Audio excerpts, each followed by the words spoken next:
24 people were killed and over 130 wounded.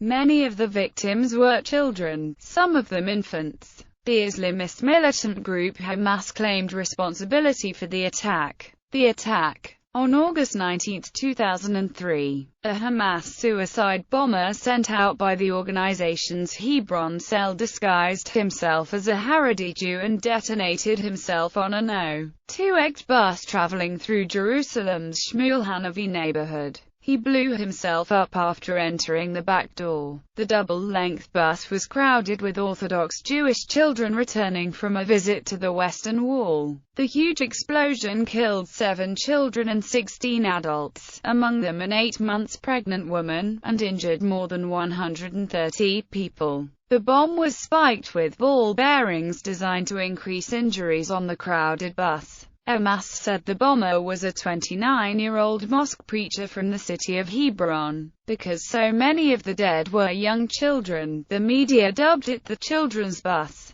According to an Associated Press report, strollers were scattered near the stricken bus. Medics carried away children with blood-smeared faces, and a baby girl died in a hospital before doctors could find her parents. At least 5 children were among the 18 dead in Tuesday's suicide bombing by a Palestinian militant who blew himself up on a Jerusalem bus. 40 children were among more than 100 people injured. The attack was the 100th Palestinian suicide bombing against Israelis since the latest round of fighting began in September 2000. The youth of the victims stands out in that grim list, and the government said the choice of target was particularly cold-blooded. Fatalities. The perpetrators, both Hamas and Islamic Jihad, claimed responsibility for the attack. According to Tariq Ali, however, the bombing was carried out by a self-proclaimed Hamas cell from Hebron. Disowned and denounced by the official leadership, the attack put an end to the so-called Hudna that had been announced in July 2003. United States President George W. Bush sent his condolences to the victims' families.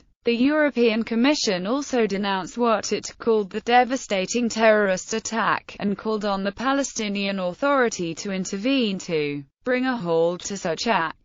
The European Commission strongly condemns last night's devastating terrorist attack in Jerusalem and expresses its sincere condolences to the families of the victims and to the Israeli government. This is an attack on all the forces working for peace. The European Commission calls on the Palestinian Authority to do everything in its powers to prevent such unacceptable and unjustified active violence, and urges the PA and the Israeli government to pursue their dialogue and common efforts towards peace as set out in the roadmap.